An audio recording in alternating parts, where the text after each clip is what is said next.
motherfucking Bayway anthem. This one's for New Jersey, motherfucker. We out here, motherfucker. It's Bayway, motherfucker. Yo, move some. Bayway in this motherfucker. Back the fuck up. Back the fuck up. Just back the fuck up. Yo, Jersey in this motherfucker. Back the fuck up. Back the fuck up. Just back the fuck up. Bayway in this motherfucker. Back the fuck up. Back the fuck up. Just back the fuck up. Yo, Jersey in this motherfucker. Back the fuck up. Back the fuck up. Just back the fuck up. So represent y'all. Represent. Represent y'all. Represent. Represent y'all. Represent. Bayway in your motherfucking area. It is what it is and it's all it's gonna be. Cause it's fuck the world. Cause the world fuck me. Straight out the streets of New Jersey. Where it's fuck the world. Cause the world fuck me. Taking respect. Playing Jersey on my back. Coming from a greedy city. I provide a soundtrack. I listen bigger than Navy. My mother's first babe. Born in Bayway. I'm a product of the 80s. These motherfuckers ain't the shit and they know it. They won't respect what it's showing. I'm an exceptional poet. I've been through pain before I got in this game. I ain't no new jack bitch. You gon' remember the name. I seen a lot of them come. A lot of them go. I've been through ups and downs and highs and lows. You wouldn't ever believe the things I've seen on my own, motherfucker, since the age of 15. Got a New Jersey bloodline that's known to wreak havoc. One time for your mind, you know that's illmatic. Lord of the underground, call me cheap rocker. Put him in front of me, I bet nobody can stop. Represent y'all, represent. Represent y'all, represent.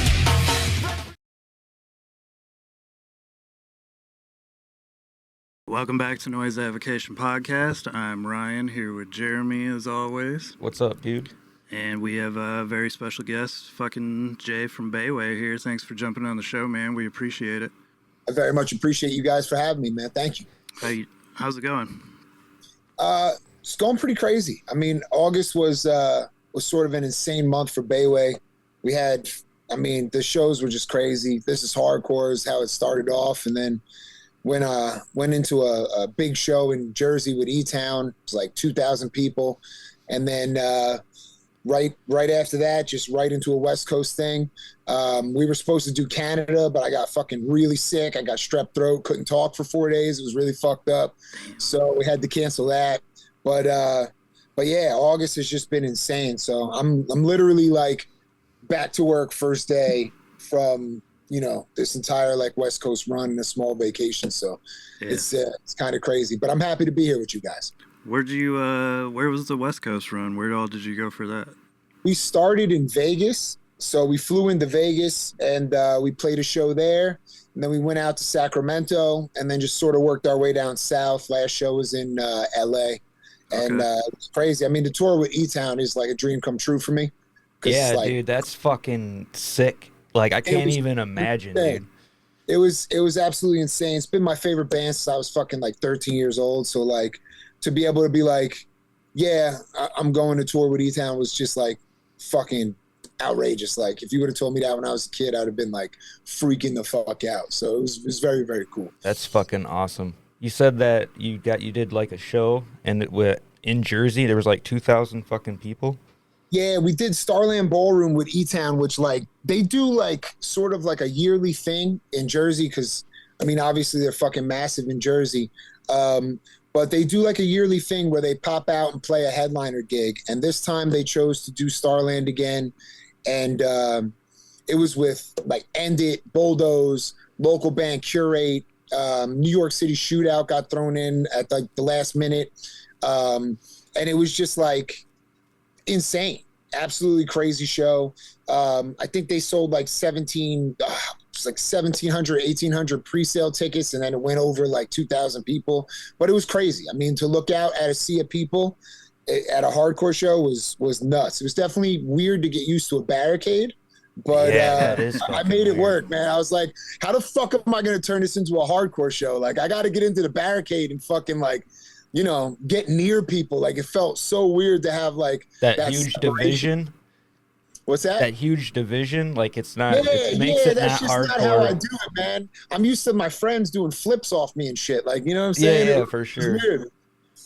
One question, like, for those that don't know, you always, seemed you always wear your like Bayway jersey, your Bayway shorts, and those Jordans. Like, now is that part of like that aesthetic thing? Like, because I know it gets hot as fuck up there, and then you're running around jumping like, you know what I mean? Is it like, you know, you got to put your fucking. You know, it definitely was a good decision in terms of managing the temperature of a 230-pound dude running back and forth on stage for 30 minutes. That was a good decision. But to be honest, I'm glad you asked me about the jersey, because some people think that it's like this weird jock aesthetic or whatever it is, and like it's honestly like it's a tribute. So my friend, his name was Mike Fry. Just a great kid, just a very unique individual, big in the Jersey hardcore scene, toured with a bunch of different bands. He, at one point, he hit me and he was like, yo, I want to start a band. And it was actually at an E-Town show at Starland Ballroom. And he was like, I want to start a band and we're all going to wear jerseys with our names on the back. And, you know, we never got to start that band. We never got to do the thing that he wanted to do. And he passed away. So when I decided that I was going to do Bayway, I kind of like was coming up with a look, like a stage look. And like one of the first shows I had a Shattered Rome jersey on, which is hilarious because now I play Shattered Rome. But it's like I was always a basketball jersey guy, you know what I mean? And but then I was like, you know what? Maybe I'll do the Bayway jersey with the motherfucker on the back, and I'll do the 22, and that'll just be my thing. And it's a tribute to him. So shout out Mike Fry, shout out his family, all of his friends. Love that motherfucker, and we miss him. So, you know, it's a tribute to him. And if he was still alive, he'd probably be playing bass in the band. So, like, it's kind of a way for us to kind of still be with him. That's fucking cool, man. Awesome. I'm glad you fucking explained that. Yeah, I never thought of it as a jock thing. I thought of it more of like a tribute to like E-Town and like Stickman and shit. It's definitely that too. I mean, I'm a New Jersey guy. You know what I mean? It's definitely a Jersey thing for sure. Yeah, I have I have an Italian background, and for me, everything is like it's all about legacy and tradition and carrying on, you know, those that have passed and things like that. So it was big for me to have, you know, something that I could put forward that's not like, I don't really tell everybody like, oh, this is what it is. It's just like, it's for me. Right, you know right. What I'm saying? It's for Chris, it's for Dave. So, you know, it's just one of those really cool things that's sort of like an Easter egg. It's like, if you know, you know. You know what I'm saying? Definitely. Plus, you guys just have really dope merch in general, so it makes sense to show it off. Yeah, I appreciate that. We working hard on new shit constantly. You know what I'm saying? It's like, yeah, I had to grab the fucking Bada Bing jersey, but I fucking left it at home. But that was just like, that is fucking genius, dude. I appreciate you, man. We that was a think tank between my boy Dom and my wife.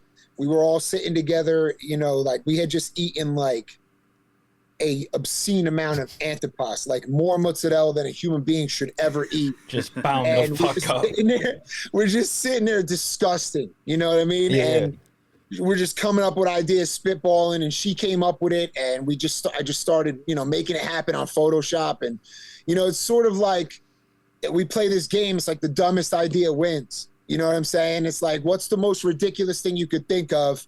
And then that's what we do, you know? Yeah. That's fun. Oh, So dude. I'm glad you fucked with it. Obviously, you know, tribute to the Sopranos, the Jersey lifestyle, the Italian, you know, heritage, and just total nonstop being, you know, the biggest moron on the planet.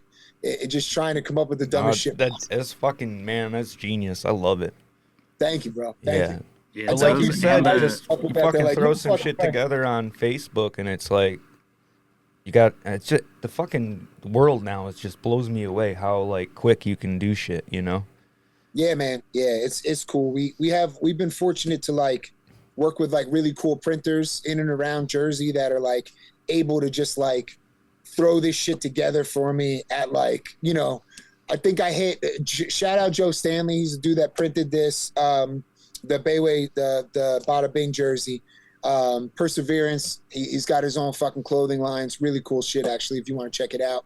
Shout out Perseverance. Yeah, absolutely. And so, you know, he does a lot of really cool shit.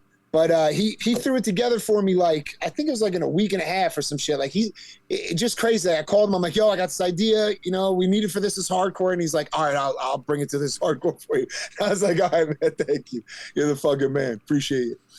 Yeah, dude, It's that's good to have fucking that awesome. connection on short notice like that, especially if you needed it for a show. Yeah, hardcore's cool that way, though, man. You know, it's you bond with a lot of different people over, you know, over breakdowns and silly shit. So it's fucking cool. Yeah. So putting Bayway together, then, what did you like? I guess going back, let's go back a little bit. Like, what did you do before Bayway?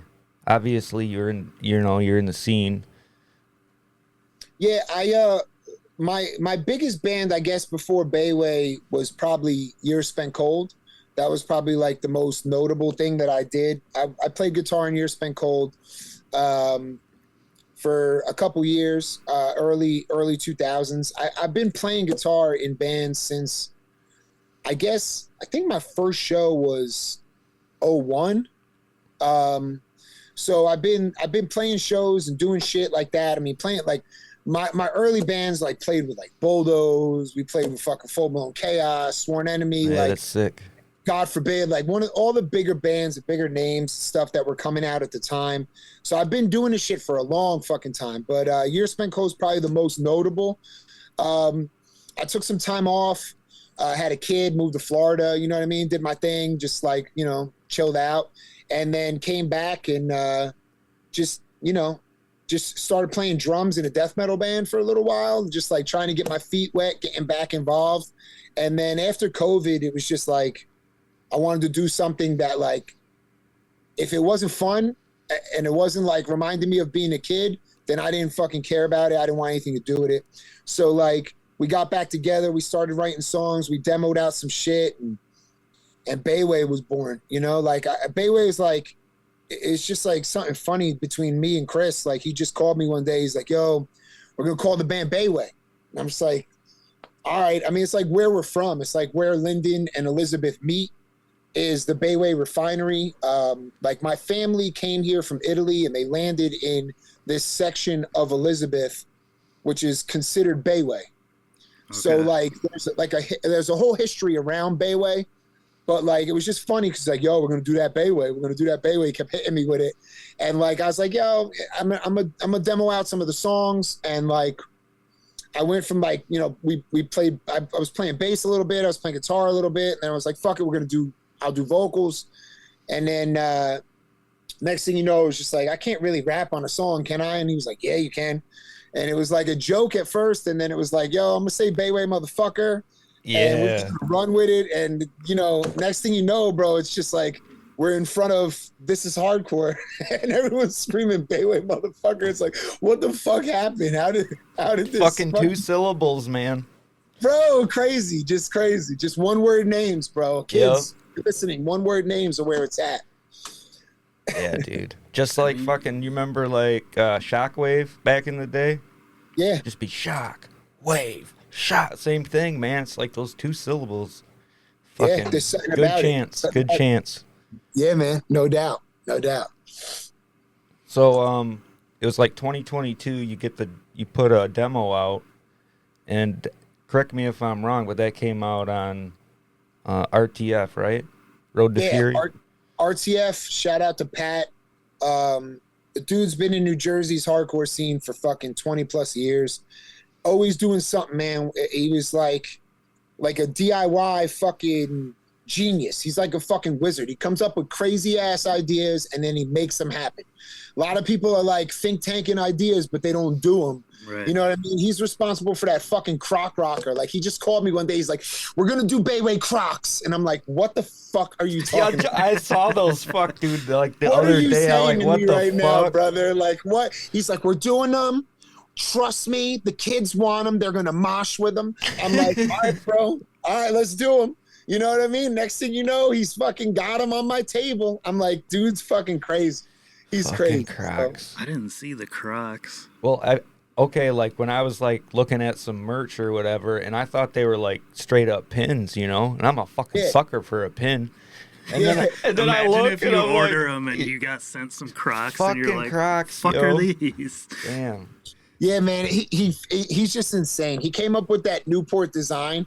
Like we started to talk about what that second record was going to be like and what it was called and what the aesthetic was going to be, and he just like started throwing together these Newport designs, and like it's just insane. Like it's just insane. It just really took off, and it's really a story about like Bayway in so many ways is a story about people that have just been friends for 20 plus years that are just like literally having so much fucking fun being ridiculous. But That's isn't that really what all makes it the is. best fucking band though? I mean, if it's not fun, what the fuck's the point, right? I told bro, I could not agree with you more. Like that's the whole Bayway concept is like if we're not having the most fun possible, then we'll just stay home.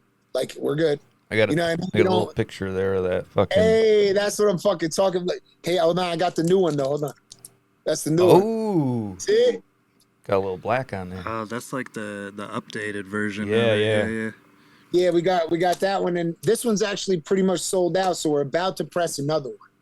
So I can't talk about what it's going to look like just yet, but I can say it's going to feature a cover of a band that I absolutely love, and so it'll have another song on it, and it'll have a different look to it. But it's going to be crazy for sure. Sick. That was a tape that you just held up, right? Yeah, it's a tape. Yeah. It's a tape. So I have a friend that runs a hip hop label called Bars Over BS, and they did a Newport tape a few years back, but you could flip the top up like it was an actual pack of cigarettes and pull the tape Yeah, it's out. sick. Yeah. That's sick. That's sick. Yeah, a band did that too. They're slipping my name, but I'm slipping the name's not coming to me right now. But the band did that too. They did it with American Spirits. Shit goes hard as fuck. Oh damn. Yeah. Man, American Spirits would be a good one too, Yeah, because they dude. got some cool. The colors of the different packs would be like endless options right there. Yeah, that's what I'm saying. And then we went on, like, after we did that one, we were like, I'm like, yo, how the fuck am I going to top the Newport? You know what I mean? And I'm like, and my drummer kept coming to practice and smoking Black and Milds. And I'm like, damn, bro, you like the only motherfucker on earth still smoking Black and Milds. Yeah. Like, I ain't smoked a Black and Mild since I did overnights at UPS. You know what I'm saying? And like fucking high school. exactly, man. Fucking. So I was like, fuck it, bro. We're going to do the Word is Bond tape. We're going to do the fucking Black and Milds on it. And it was like a tribute to him smoking Black and Milds at practice. You know what I'm saying? Just like stupidest shit in the world. Like, it's perfect though. I mean, it matches our aesthetic. So it is what it is. It's just so funny how like shit just like always seems to just like work itself out. Like one way or another, like we get inspired to do some dumbass shit by like the world around us. You know what I mean? By the people in the band and the dumb, ridiculous shit that they do. Yeah, that fucking Word is Bond tape, man. It was fucking really good. Thank you, bro. Mine's still floating around in the mail because that shit got sold out quick. Yeah. I think we did I think we're on our fourth press with Days of that right now. And I just got like 40 copies. Shout out to Lumpy for sending me some more copies. But I can't keep them on the fucking table, bro. Whenever we play, people love them. You know what I mean? Dude. So we're fortunate. I'm grateful. You know what I mean? It's awesome. Whenever you put out music that you're happy with, and like I didn't really give a fuck if people were gonna like it or not, because it made me happy. But then people to like really fuck with it, it's just like it's such a cool feeling. You know what I mean? It's like I was happy as fuck with it if nobody bought it, and then to see it sell out, it's just like, what's even happening? I got this fucking CD that you put everything on from Dave. That was a good idea, dude. Bro, what the fuck? You know what I mean? Because if you can't get all the fucking, hold that back up, if you can't get all the cassettes and shit, okay, it's like perfect. You know what I mean? And it was like $10, fucking inexpensive. Shout out to Lumpy from Days, bro. That's a good idea. He was like, we got to put everything on a CD. And I'm like, all right. I was like, fuck it. You know, like he said, we're going to put everything on a CD. I'm like, all right, let's call it fucking the Broad Street Bootleg. You know, Streets is Talking. and we came up with the whole concept. And the dude that did the original demo artwork actually did that artwork. He's a kid out of Bayway, and shout out to Village Idiot. That dude fucking rips, man. Every time I ask him for something, he's just like on point. I don't have to tell him shit. I'm just like, brother, these three ugly idiots in front of the Bayway refinery, and go. And he's like, got you, say less. And he just bangs it the fuck out, and it just comes out like insane. So like, dude he's a legend at this point, man. I don't know what the fuck I'm going to use him for next, but I know for a fact it's going to be ridiculous. So there's nothing better than that, nothing better than peak idiot shit. It seems kind of like everything's just falling into place, lining up, right people, right time. You got the right connections, and everybody's enthusiastic about it. It's unreal, man. It's unreal. It really is. Like, our first 11 shows were just like, they kept getting bigger and better and better and better. And, it's like, it was just great. Like, the people just took to it. You know what I mean? It just like, I always say this to Chris, my guitar player. I always say it to him. It's like, it's a joke that took on like the life of its own. Like, it's got its own energy. Like, it's its own, Bayway is its own thing now. Yep. Like, I'm not in the driver's seat no more. Like, I can't control what happens anymore. It's its own thing. People, like, the way people related to it and came out to it is just like, I'm just so fucking grateful, man.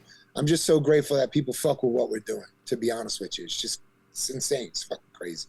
Well, how you say it, it's like it's fun. It's just like what you wanted to be in the front.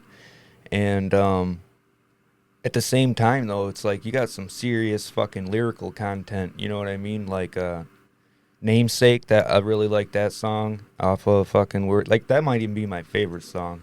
But that, like, Time Heals Nothing. You got some, like, pretty dark shit going on in there. But I appreciate the realness behind it. You know what I mean? I love there's one part, I can't remember the song, but where you say, I may not have much, but at least I'm not a bitch. Yeah. I was like when I heard that, I was like, all right, I'm sold on the band. Like, I mean, right? It's everybody could relate to that. You know what I'm saying?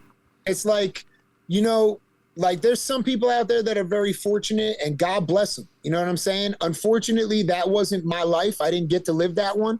So, like, I was the king of being down bad. Like, I was the king of, like, no registration. My license was expired.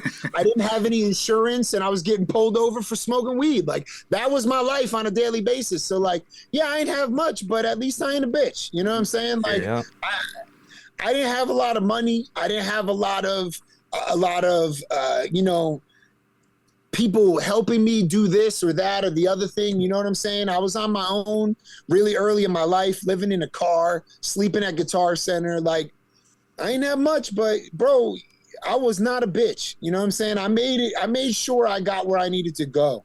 And in terms of, like, Time Heals Nothing and Namesake, like you say, it's like, Namesake, that's my childhood, man. Like, it is what it is. Like, you can do a lot of things. Like, there's a lot of people out there that, maybe they manufacture some of their story or whatever the case may be. And, like, it is what it is. Like, at Starland, when we played in front of 2,000 people, my mother's on the side of the stage. I dedicated the song to her because, like, you can say whatever you want, but, like, my mom's right here, bro. Like, I ain't lying. Like, this is my life. You know what I'm saying? Like, and I feel like that's why people identify with it, because it's real. No, for sure, man. Nothing is about my brother dying.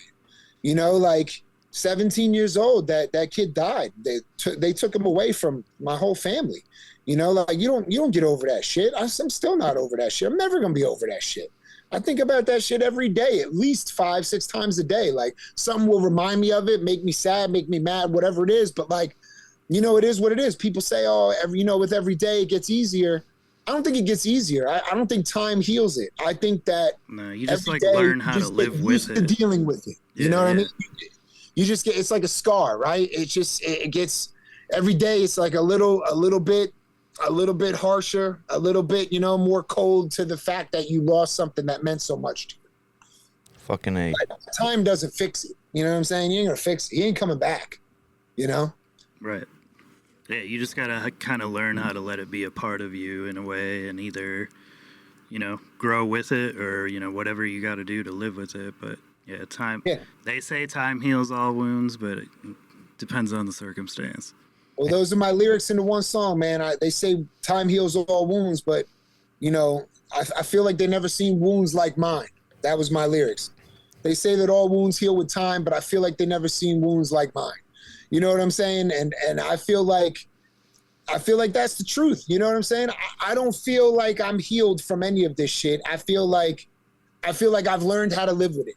No, that's exactly it. You learn, like hardcore helps you fucking learn how to deal with that shit. You know, give you like at least a positive source to fucking songs, right? Like that's why I exercise channel those demons. You know, for in that pit or whatever.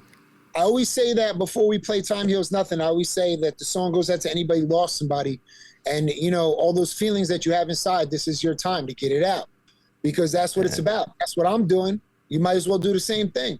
You know, that's why I'm in hardcore. I didn't have the world's greatest family life, so this became my family. This became my outlet. This became a place for me to go, and instead of going to jail or punching a motherfucker for no type of reason just because he came out of 7-Eleven and I didn't really like the shirt that he had on. You know what I'm saying? Like, yeah. I went to hardcore shows, you know what I'm saying? And I got my shit out there, and it was a way, it was an outlet for me to keep myself out of trouble, and, you know, and also maybe get into something.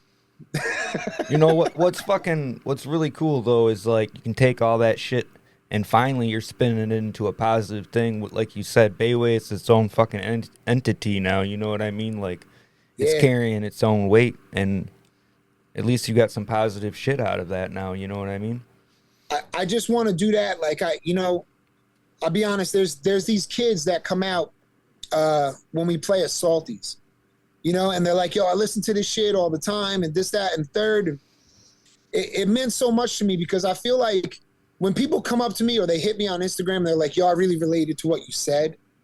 I know there's so many bands, so many songs that like helped me get through like fucked up shit in my life.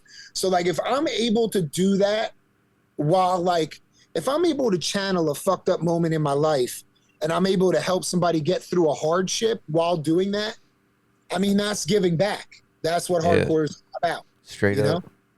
That's what it's supposed to be about.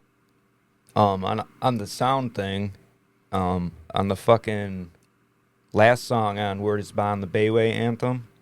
Yeah. Like, okay, so that song starts playing and I'm like, oh fuck, dude, is it? Like eyes closed, I'm thinking it sucked me back to the school bus in fucking 7th grade. I'm like, fucking Limp Bizkit, what the fuck? But then you come in, and it made it wasn't too bad, and then it kind of cut back into some more like the hardcore beat and timing. But I was like, damn, this shit, that's got to be the hook right there, man. The fucking 90s, like that new metal sound. Yeah, it's like we took the good shit from it and like, you know what I mean, and like left Fred Durst fucking at home. You know what I mean? We talked about that, how there was like a fine line between doing it right and being Limp Bizkit. Yeah. and you're doing it right, so it's fucking, that's what's up. I appreciate that. I mean, my thought process on it was like, when we did the song, I got to put together a playlist. Actually, I have a playlist, but I got to put it on Bayway's page. So I feel like it would be cool for people to like hear where my head was at. Like like I had like 13 or 14 songs that like were just on repeat. You know what I'm saying?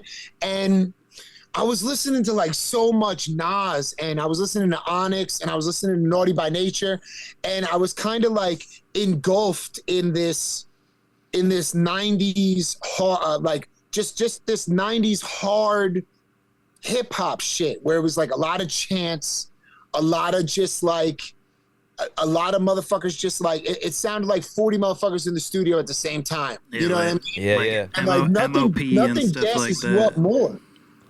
Sick. What were you saying? Like MOP and shit like that. Yeah, exactly, bro. Exactly. And nothing gasses me up more. Like I be in the gym listening to that shit, and like it hits, bro. You know what I'm saying? So I was like, yo, how do I channel that into a hardcore song? You know what I'm saying? And I mean, of course, I came up on a new metal shit. You know, I got into the scene like 99. I started like really like getting into music that had guitars. Like before that, it was like strictly hip hop. Like I did not give a fuck if you played a guitar, you lost me. I was like, I got nothing for you, brother. I'm sorry. You do not sound like DMX. I can't put you in. There's nothing I can do. You know what I mean? I'll pencil you in for a few years from now. But yeah, so I started getting into, that stuff definitely influenced me. And then, but really it all came from 90s hip hop. And I just really wanted to figure out a way to get the chants in there and really do like a 90s hip hop song, but make it hardcore. And I'm hyped that that's what you guys picked up from it. And I'm hyped that it still like kept that like hard mentality to it, because, it is a fine line, because it's like a lot of our stuff does have hip hop influence, right? So it's like, how do you walk that line of just like, I'm only rapping over everything, to like, we're still a hardcore band though. You know what I'm saying? Like, yeah. So like, I definitely am walking that line. I'm walking that line as often as possible, because I'm a hip hop kid. Like, that's how I came up, like I was rapping in my car seat, man. Like, that's what it was. My mom was very young and she listened to a ton of hip hop in the 90s, and I was inspired by that shit. And so that's really where it starts for me. And then, you get into hip hop, you get into hardcore, and you start getting these really angry, really violent, you know what I'm saying? Like, harsh sounds. And like, I just love when you blend that shit. It's like, so you said, like DMX, man, that hard, dark shit, or like, and we're both fans of hip hop, man, like that Vinnie Paz, shit like that, Jedi Minds, that grind, dude. He's a great example of taking a really harsh vocal and putting it over hip hop and making it work. Yeah, Ill Bill would be another one that did it like that pretty well. Yeah, with success, for sure. Self-titled. But even there's a lot of like ODB on Wu-Tang was a great example of having a really harsh vocal and making it work. Yep. You know what I'm saying? I mean, early Busta Rhymes did that too with Leaders of the New School. Like, he had that whole like Drunken Master style flow, and just all over the place. Boom from the cannon. Yeah. That shit was crazy. Yeah. Yeah, it's just like when everybody had their own unique sound and shit. It's cool. And I think that's what I'm trying to do with Bayway is like, I don't want it to sound like anything specific. I just want it to sound like what I like. Does that make sense? Yeah, Makes absolutely. Sense. I mean, you're not trying to replicate something that's already been done. You're trying to like put your own footprint in there. Yeah, I love hip hop and I love hardcore. How do I take those two things, smash those fucking two things together, and create something that when I listen to it, I'm like, that's what I'm talking about. You know what I'm saying? Like, that's all I'm really trying to do. That's really it. And it's like, if people fuck with it, sick. Yeah, that's what drew me mainly, was all the hip hop style shit into it, because I was like, Jeremy brought the band to my attention. When you originally bought the World of Bayway 2 record and you posted it, like, I checked it out from there and I was like, oh yeah, a ton of fucking hip hop in here. And then, listen to it over time. And I'm a big hip hop head myself too, so like that immediately drew me in. I like E-Town Concrete as well. Fury of Five, all that New Jersey hardcore stuff is great, but like, you guys definitely have your own flair.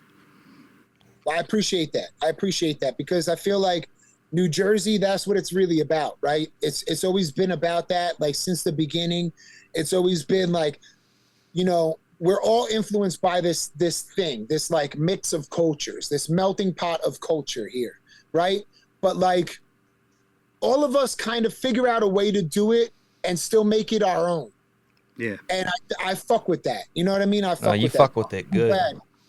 I'm glad that that's what you guys pick up from it, honestly, because like, it's always in, it's in the listeners, you know what I'm saying? It's just subjective, right? So it's like, you're listening to it, and whatever you guys get from it's what you get from it. I get something from it too. You know what I'm saying? So I'm glad that the thought process behind it is that we have our own version of what New Jersey is, because that's really, I think, what we wanted to do. Like, clearly we're influenced by these bands, but like, there's a difference between being influenced by them and then just duplicating what they did. Well, what's fucking got to be sick is like Stretching the Truth, and you got to do that with Anthony. Like, that song's fucking sick. You know what I mean? Thank you, bro. And it's like, that was kind of like, to explain Bayway to people. It's like, well, it's kind of like E-Town, but not. You know what I'm saying? It's like, It's kind of like, to me, it was like kind of like but it picked up where they left off. right. It sound like when I heard it, it was like, this sounds like New Jersey. You know what I mean? Like, it sounds like Poverty's Paradise. It sounds like, you know, like when I first heard fucking like Muddy Come and Get It, Waters, dude. shit. You know, Yeah, like some. That's kind of what it sounded like to me, and That's really dope. yeah. So it's like you know what you're doing for sure, man. Or maybe you don't. You're just doing it right. So keep doing what you're doing. I don't know what I'm doing, but I will tell you this. This I can tell you for sure. I'm trying real hard to make myself laugh and to make myself happy. Fucking A. And I feel like it's translated. You know what I'm saying? And as far as Stretching the Truth is concerned, like, we just shot a video for that on this the West Coast tour with Ant. I mean, to be on a tour with him, to do a song with him, and like, you know, he pulled up to the studio. This guy pulled up in a Hummer, bro. Like, I was like, bro, what, they didn't have a tank at the dealership? And he's like, no. He's like, I'll go home. I'm like, nah, get the fuck in here, boy. It's time to go. Yeah, that's sick. But yeah, he's become, he started out as somebody that I 100% idolized. And, you know, it was crazy because they say don't meet your heroes, but I got to meet one and it's been great. He's turned into a mentor, and it's been a great friendship, and it's very cool to have that dude, you know, a phone call away. Yeah. is crazy. It's crazy. So I mean, he's been a very successful guy, been able to navigate a lot of different scenes, a lot of different things, and you know, anybody could hope to be as successful and make the kind of money that this motherfucker makes, you know. Yeah, he's been around. He don't have to spend time doing hardcore, but he does because he loves it. So that's dope. And I just hope to, you know, I hope to be as cool as that motherfucker, you know, in the next 10 years. And like I said, it's been dope working with him, and it's been incredible being able to play shows with him and tour with him. And, you know, all of that shit's been awesome. So shout out to him. Shout out to all the dudes in E-Town. Probably the nicest guys you'll ever meet. And probably the most talented guys you'll ever meet as well. So like, just really cool, great experience touring with them, and look out for that Stretching the Truth video. It's coming soon. Dope. So I wanted to ask a little bit about New Jersey hip hop. So if you had to pick a favorite artist from New Jersey in hip hop, who would it be? So a lot of people give me a lot of shit about this. All right, but I don't give a fuck what they say. It's gonna be to me, Queen Latifah. My favorite hip hop artist out of New Jersey, out of East Orange, is Lauryn Hill. Okay. All right. If you listen to the Fugees and you listen to what she did on that record, she's insane. She's crazy. I got the opportunity to meet her when I was a kid, and it was inspiring to me at that point. It was like right as Killing Me Softly like hit the radio. My sister was a cheerleader for St. Mary's in Elizabeth, and they were playing East Orange, and she was there, and she was dope, and she was just cool, like hanging, mingling with everybody, even though her song was like the biggest on the radio. Yeah. And I always fuck with the Fugees. Like, that was my shit growing up. And like, if you have to ask me, like, that's my first go-to is going to be her. She was crazy. And like, the shit that she said was crazy. Her flow was crazy. Her ability to do anything that you asked of her was crazy. So in terms of Jersey, like, successful, just killing it on all fronts, was able to do anything, like really, really just relentlessly hard when she needed to be too, is Lauryn Hill. But she did a good job at being soulful too. Like, she could, you know, create that gap where she filled both shoes very well. Like in the Fugees, obviously was a little more hip hop with this little tinge of soul stuff, but like her solo album was leaned more on like neo soul type of stuff. It was incredible. Look how far that shit's come, man. It's on like fucking commercials like and shit. Like, that was voted like the #1 album on Apple Music or something like that. Oh, I'm shit. pretty sure. Lauryn Hill? Yeah. Yeah. Great record. I know we both own a copy. I mean, listen, how could you not? It's like the best record to put on when you're about to make some breakfast. You know what I'm saying? You put that shit on, you let that vinyl spin, boy, and it takes you on a trip. And if you don't feel good after you listen to that, then what the fuck is wrong with you? Right. You don't have a soul. You're soulless. You're soulless. You have problems. I wasn't expecting Lauryn Hill. That was interesting. Sure. I mean, I have no disagreement whatsoever. I completely understand why, but I just didn't I think expect that. second to I that was would be thinking Naughty like by Nature. Tretch or like Yeah, Second to that I'm would be at. Naughty by Nature's great. Listen, Redman, fucking Tonight is the Night. You know what I'm saying? There's a million of them. They're all good. Yeah. But like Lords of the Underground is also fantastic out of Newark. But like, if you ask me my favorite, the one that I just keep going back to and it just still rocks, it's Lauryn Hill, man. She's crazy. She's crazy. Like, it's just crazy. What she was able to do was crazy. During a time where a lot of female artists came out and had like, you know, they were trying to match the men. She wasn't. She was just doing her thing. And like, I don't know, man. It was fucking dope. Caught me as a kid. That's all I can say. Yeah, that shit's timeless, dude. Yeah, she wasn't doing like the Lil' Kim thing where she was trying to be like the lady thug and stuff like that. Like, none of that. She had her own sound and her own style for sure. Yeah, and I always liked that. I always liked, like, it was more of like a backpacker b-boy style where she had a lot to say. Yeah, And like it was thought-provoking music. It wasn't just like some shit that you had on in the background. Right. And I fucked with that. Yeah. I mean, I think that's kind of like the, that's kind of how I judge music is like if it's got soul, like in the sense of where I can believe it or it's trying to say something, you know what I mean? Like whatever that is, as long as it's like thought-provoking, I mean, that's what it should be, right? Shouldn't art reflect what the fuck's going on? You know what I mean? Whether that's in their life or the community, whatever, you know? I think so. I think whenever you grab a mic, you know, and trust me, Bayway's got plenty of ignorant songs that are about ignorant things. But there's a time and a place for everything. And I feel like when you grab a mic and you're creating something like this, you should have something to say as well. Definitely. You know, there's something to say about having an ego song where it's just like, you know, you're a bitch, fuck you, I'll smack the shit out of you, you ain't shit but a hoe. You know what I'm saying? Those songs are necessary too. We've all got those feelings. Yeah. But, you know, you also should have something that you're putting forth that you know, there's songs where you got to have motherfuckers be able to sink their teeth into it, you know, and be able to have relatable content and shit that reflects the world that you live in. That's what an MC was supposed to be about. When, you know, that's how I grew up listening to hip hop. It was a reflection of the world around you. That's what people were rapping about. Yeah, so, I've always like called it do. street poetry, basically. I mean, is essentially what it really is. Yeah, I mean, that's it. It's taking what's gone on in your life through your eyes and then giving it back in poetic musical form.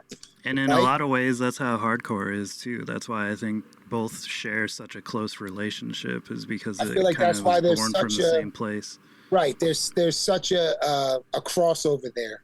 Mm-hmm. You know what I'm saying? Because it's relatable. It's the cultures and the scenes are relatable because it's people that, you know, are going through similar struggles. Well, it's like you, I was into hip hop before, like hardcore and shit. I remember being like trading a Korn CD for a Big Pun CD, like at my locker. You know what I mean? Good Capital trade. Punishment, though. Yeah. Capital Oh, Punishment. fuck yeah, Capital Punishment. Right. I got a whole long story about that, but anyway, you know what I mean. But it's because it had more to fucking say to me at that time. I mean, even though I'm like some little white kid up in northern Michigan, it just You just know, wanted to hear Dead in the Middle of Little Italy. No, yeah, I want like you know, We all Inspect the did. Deck, Yeah, fucking We all Beware. Ooh, so sick. But like you said, time and place, you know. Every beat on that record was insane. That Big Pun record was crazy. That shit came out. I remember I was in 5th grade, and I was so into that Big Pun record, and then Cannabis. Oh yeah, I Cannabis. I was forgot dope, about too. Cannabis. Time. That what was it? Rip the Jacker. That Mhm. album they had Oh was fucking. man, the yeah. dude was crazy. He was crazy. Yeah, that was my shit back then, man. That was my shit back then for sure. And Big L as well. Big L was always crazy, just from a sinking your teeth into it type of standpoint. like Big L, Nas. You can't go wrong with that shit. Nah, you can't. I think Big L was one of like the hardest lyrical rappers just ever of all time. Like when you listen to his shit, like sure, like Illmatic was out around the same time, and like Biggie was dropping stuff, and there was a lot of good shit. But like that Big L stuff, when you really read into it, like that shit is dark. Oh yeah. He was next level, man. He was next level. I know he made a lot of people nervous too, because other people were like, damn, that's what I gotta live up to? Like that's what I'm supposed to be doing on a microphone? Yeah, it's probably what did him in. Yeah, probably, yeah. Probably what did him in, because, quite frankly, I don't think anybody was holding the fucking candle to that motherfucker. In peak 98, he was insane. Yeah, like, untouchable. At the end of his life, he was about to do some crazy shit. And I think they took him away. They took that away from him. But unfortunately, I feel like that's happened to quite a few people. Like, I feel like the same thing probably happened to Biggie too. Yeah. Well, there's a lot of theories on Biggie. I won't get into my conspiracies on it. I'm sure everybody's got them. Yeah, but fuck that. Diddy did that shit. Yeah, he don't listen to this, so I don't fucking care. Right. No, I'm with you. But like, my thing is like, he had recorded a bunch of shit and had pressed like triple, double albums to try to get out of his record deal. Yeah. Was on the verge of that next record deal. So God only knows what the fuck he was getting ready to do. Yeah, I hate that. I hate that, like, what if. That's such a big what if. A lot of artists, all the way back to, like, Janis fucking Joplin, you know what I mean? Yeah, like, it sucks because we'll never get to hear it. Yeah, it's crazy. But you got some new shit coming, right? Oh, wait, before we got into that, one thing I wanted to say that I didn't get a chance to earlier. There's also, throughout this album, like, the latest record, there's some metal vocals in there too. Like, it's not just hardcore, not just hip hop. Like, there's some death metal style shit in there too. And I thought that was a really nice. Yeah. That was a cool way to like just add, further expand on your own flair. I was like, damn, like this dude is all over the place. Like he just keeps pulling out surprises.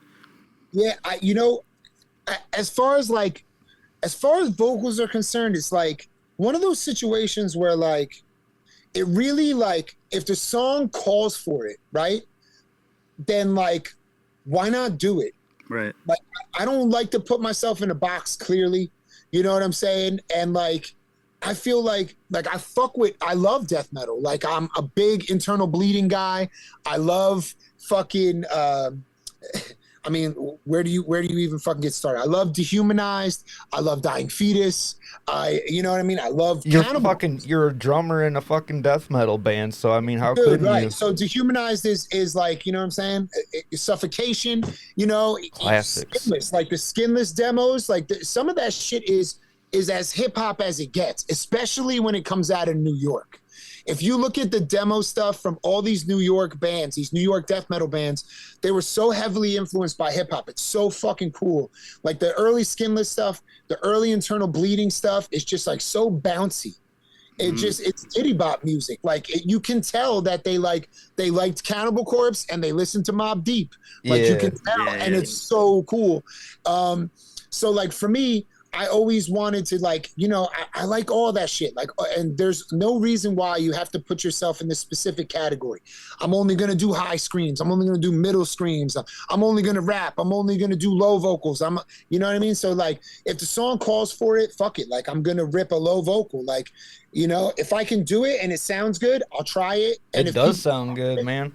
Thank you. I appreciate it, man. I really do. Like the low vocals are definitely, they're brutal to do, but like they make a different feeling. They provoke a different feeling. Yeah. Right? I mean, it really drives a fucking nail in when you do that. Like whatever point you're getting across vocally, like it makes it that much bigger, louder, and heavier. That's dope as fuck to hear that. And like I love hearing other people's perspectives of like what you felt like when you were listening to it is so cool. Cause like, that's for me, I feel the same way. Like, I just feel like it's the ultimate aggression.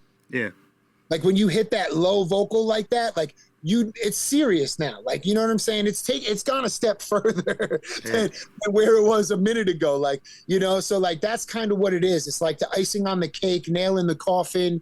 You know what I'm saying? Like it's hitting the all caps on the fuck you. 100%, and really driving it home. And I just feel like, you know, like I think it was weird at first because it was like, yo, can I do death metal vocals like during like the demo stages? And my boy, you know, Chris, the guitar player, was like, yo, if you got him, do him, fuck him. Like, you know what I'm saying? Like, just let it rip. Like, if whatever you feel, just do it. And so that's just how I've been doing it. Like, if that's what the song brings out of me, that's what the song gets. Yeah, you brought out a whole bag of tricks. Yeah, that shit's dope. You came to the studio with like a big sack, and you're like, let me just bring this out real quick. Like, I was like, hold on a second, let me go into the bag for one more. Yeah. So since we're you know, we're still on like recording, and getting in the studio, did you record everything in the same place? Yeah, everything was recorded at my studio. I have a studio called Bayway Studios. I've been recording for probably about 15 years, but I never really did other people's projects. I was only doing like my own stuff. And then, you know, a couple people had hit me and they were like, yo, I like the way the demo sounds. Do you want to, you know, would you record me? So now I'm like full blown into it, like fucking fully booked up. I got a band coming in tomorrow. I did the Final Resting Place record. I did the Discontent single. I did the new Discontent record. I did the Balmora single that just came out. I just saw that band at fucking Tie Down, and I didn't know anything about them. Fucking sick. Insane, man. I had no idea I liked metalcore as much as I did until I saw Balmora. Yeah. And I was like, Jesus Christ, these fucking dudes know exactly how to do this the correct way. Yes, sir. You know what I'm saying? They are mixing. They're taking all those things that they grew up on and putting them together, and it's beautiful. And I really, really fucked with it. Shout out to them. We played with them in Vegas. They let us use their cymbals. They're just the coolest motherfuckers, mad down to earth. But yeah, I did their new single. So like the studio's just been kind of popping off. So like Bayway Studios, if you want to check it out, it's on Instagram. I'm booking for the middle of October, early November right now. But I got some death metal shit that I'm about to do. I got new Final Resting Place that I'm about to start fucking with. So a bunch of shit is just, you know, it's coming in. I think I'm actually doing I can announce it. I'm doing a Bulldoze single, a new single for Bulldoze next week.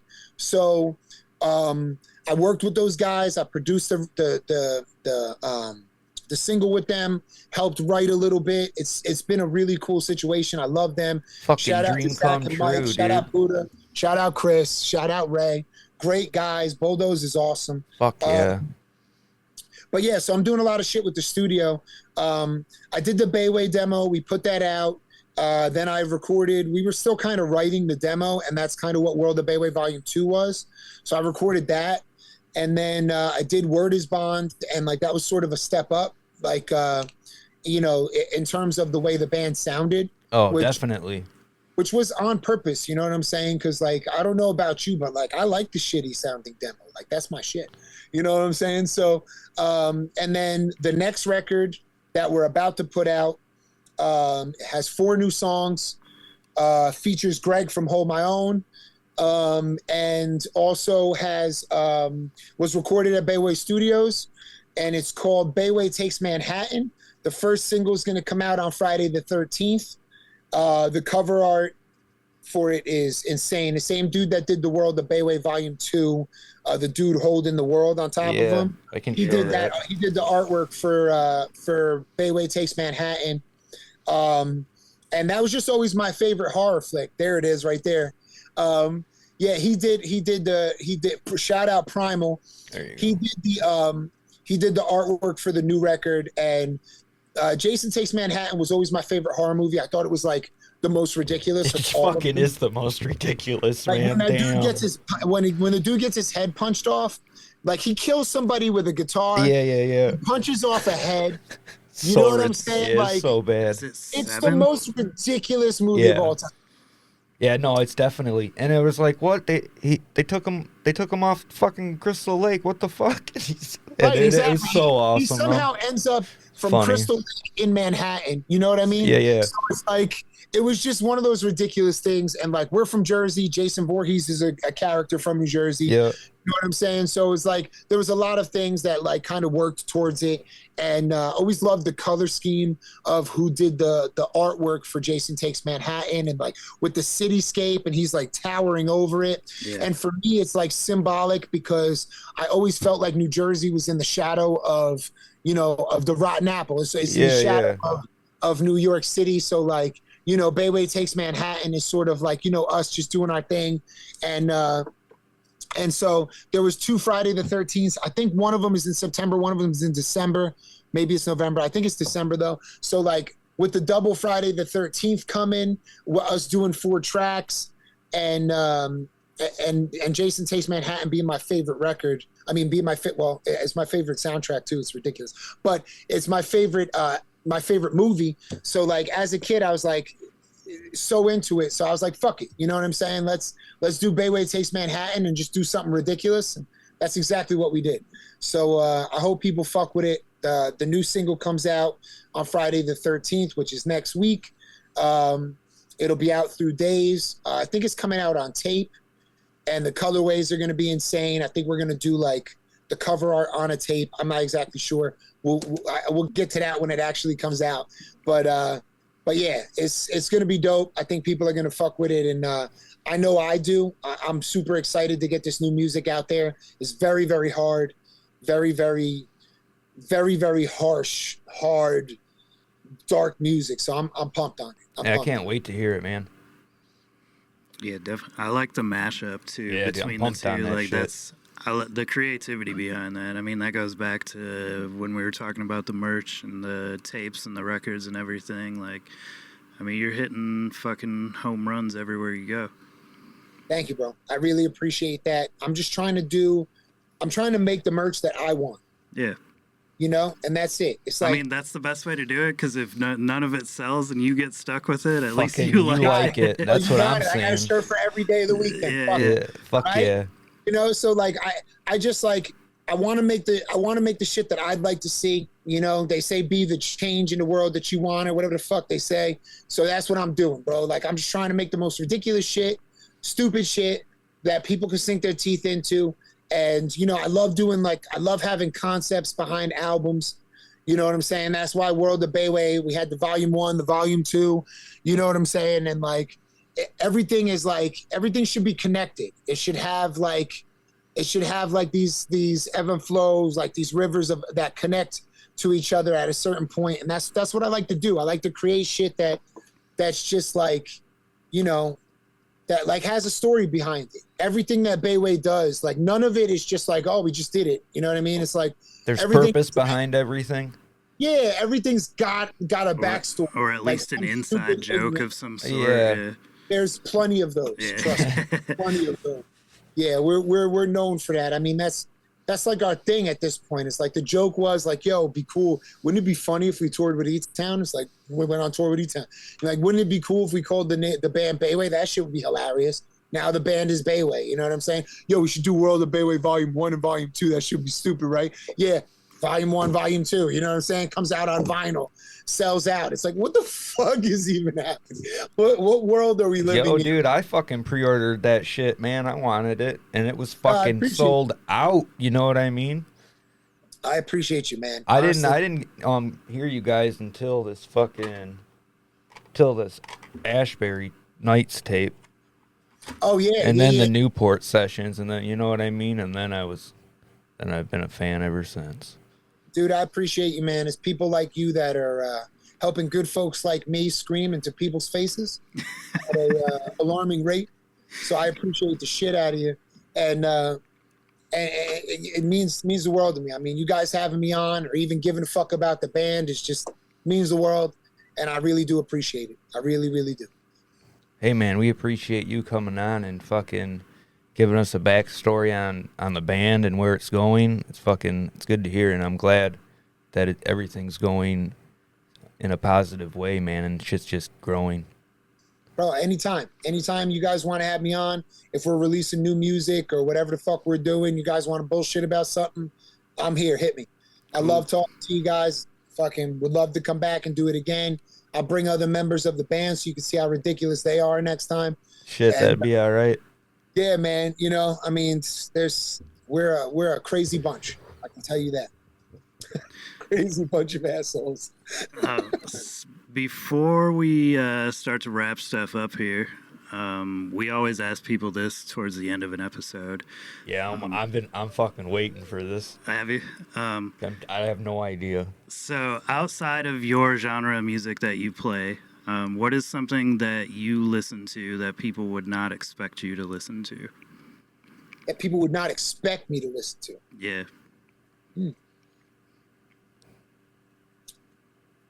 And it can be absolutely anything. We've had some wild answers, so.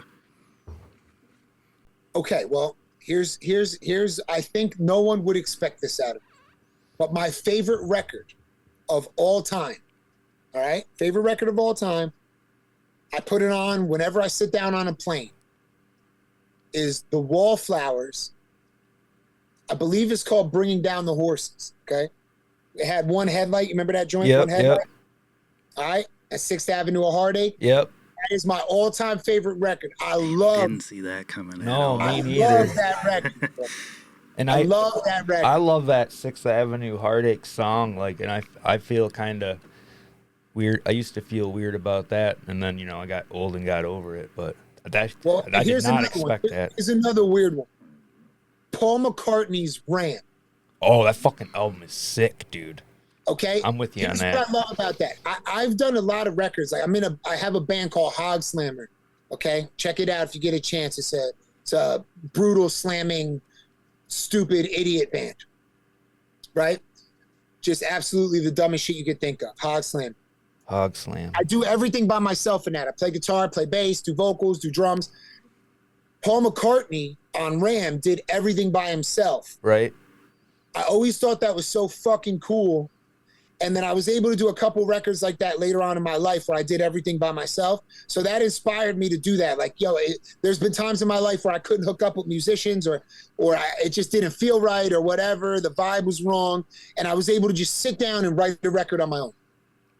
And I always thought that was dope that Paul McCartney was just like, he got to the point where it was like, fuck the Beatles. He was mad at John or whatever it was. And he went and did his record, you know what I mean? He did his Ram record by himself. And that record has a lot of dope shit on it. Fucking right. And that's cool another one. He probably had access to anybody in the world, literally. Right. So he was just like, I'm doing it myself. Like, well, that's what I'm saying. Like, he's like, I'm going into the middle of the fucking wilderness. I'm going to record a record with my wife and we're going to chill.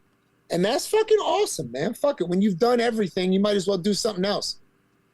Yeah, I mean, like when that motherfucker could do anything. That's what Snoop Dogg's doing. He's just doing side missions at this point. Exactly, bro. He's on every side quest imaginable. Yeah.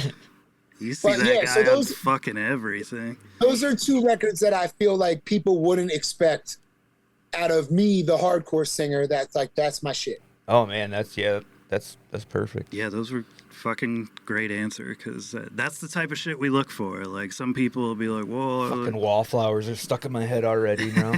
Yeah, bro, go put that shit on. I went and saw my wife like very recently, and it was like a sit down, intimate venue. Yeah, it was so weird. It was like so weird to be seated at a show, but man, they were fucking good. God, they were fucking good. That's cool. They still tour. I had no idea. Yeah, man. Yeah, man. And I mean, I listen to all sorts of weird shit though. Like I like all the Hendrix blues records. I like the OJs. Yeah. You know what I mean? I like Johnny Winter, like a really crazy blues guitar player. Your Winter group, I fuck with that heavily. I like the classics, man. I like the classics. But when it comes to when it comes to hip hop shit, if it came out between 89 and 96, I probably fuck with it. I probably fuck with it pretty heavy.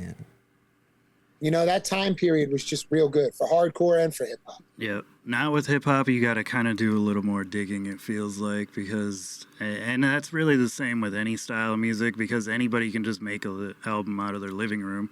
So you don't know whether or not it's going to be good or like if the shit's authentic or whatever the case may be. Like you got to do a little more legwork to find the good stuff. Probably my last song that I like really fucked with, like hip hop wise, that came out was "They Not Like Us." Oh yeah, the Kendrick It Lamar. was just like, yo, this is the catchiest diss I've ever heard in my life. Yeah. Like, that really had a #1 single off of "Fuck You." Yep. That shit's crazy. And he did like a 6-time encore at the show. Like, that was like the biggest way to say "fuck you." Like, you got 15,000 people chanting this word for word. Like, he ain't even saying anything, and the whole crowd's just got the whole song going. Bro, insane. Yeah, you got to give it up when somebody can fucking control a crowd like that, man. That's like fucking power, dude. And he had like most of Drake's friends up there. I like, know, that shit was nuts. That's what I'm saying, though. You know what I mean? That's how good that song was. Yeah. For sure. Yeah, there's a lot of good stuff, like underground New York stuff, and like Toronto has a pretty good hip hop scene. And Yeah, that's even what like I heard when we were in Toronto like a year ago. Yeah. A lot of people were talking up a bunch of different stuff. I got to get into it. Like, I got to be honest. Like, I spend a certain amount of time like sponging shit up and listening to music. But when Bayway's writing music, I try not to listen to shit. That way you're not imitating anything. Yeah, I listen to like I like revert back to like I only listen to like DOS effects. You know what I'm saying? Like when I have to put something on in the car, or like I listen to like R&B. Mm. You know what I'm saying? Put on some Boys II Men or something. Bro, I do fuck with Boys II Men. I'm not gonna lie, but I'll fuck with it. I fuck with Casey and JoJo. I don't give a fuck, bro. I'm down to ride. Oh, dude, you gotta fuck with Jodeci. So like D'Angelo too is another. Yeah, good bro. one. All of that shit was great. But yeah, so I try to listen to stuff like that because I know that I'm gonna be like harping on like 2-step parts and breakdowns. So it's like just anything else to try to get, you know what I'm saying? Like clear my head and shit like that. Hey, we do this podcast out of the back of my record store. So like we're into all sorts of everything from A to Z. Like we'll find something. Yeah, that's awesome, man. I mean, listen, I was just in Cali, in Pomona. I think the record store was called Zoinks. So I went in there and I start thumbing through everything. You know what I'm saying? I'm trying to, like, they get mad at me because I'll be in the record store for 2 hours. Yeah. I got to see everything. Yeah, for sure. You know what I'm saying? I have to. You don't know what treasure you're gonna flip through. Like that's half the fun of record collecting. Fucking 90% and just to speak on how ridiculous it was, I wound up going home with Crisscross, that original Jump single, right? And I went home with the OJ's Backstabbers. I seen you post that. Yeah, that was last night's record that I had on. That record. Right, and I was listening to that last night while I was cooking dinner, and then I went home with Reputation by Taylor Swift to give that shit to my daughter for her birthday, right? Shout out to her. And then I went out to the Gorilla Biscuits and Killing Time the other night in Jersey, and I'm thumbing through the records, and I was there for like an hour and a half, bro. I missed the first band because I was thumbing through the records, and I wound up going home with Everybody Gets Hurt and Billy Club Sandwich, that split. And I wound up going home with Downset, their original demo where they were like talking shit on Rage Against the Machine still. It was you know what I mean? And it was like, what you know about a Set Her Aside? You know what I mean? Back Never Seen a Nine. I was like, oh shit, I got the old shit. So I got their original demo. I think it was like 92 that they recorded that, but it was on blue. And it was a 7-inch on blue with like handwritten. It said Anger and Ritual on it. So like, fucking sick. So fucking dope. So I was pumped on that. But yeah, that's my thing, man. Like we got a couple record stores around here. We used to have a really great one called Vintage Vinyl, and it had everything. Fucking everything. Like you could go in there and get the 25 to Life demo. You know what I'm saying? Like it had everything. So I was spoiled growing up because I was able to go in there and thumb through records, and I spent like 5 hours in that motherfucker trying to find my shit, you know? But every time I see it, like there's local distros. Shout out to Duda. Duda's distro is one from Jersey that he's always out. He's always pushing records, always has really cool shit. But yeah, I'm big into vinyl, man. I don't know. I started collecting it, and it just turned into a fucking nightmare that took over my entire dining room. That's us. Yeah, I was gonna say you're preaching to the choir. Yeah, man. We can send you some pictures. We got like our own fucking rooms and shit. Yeah, do it. Send The me. whole Send me downstairs of my house is just dedicated to music stuff.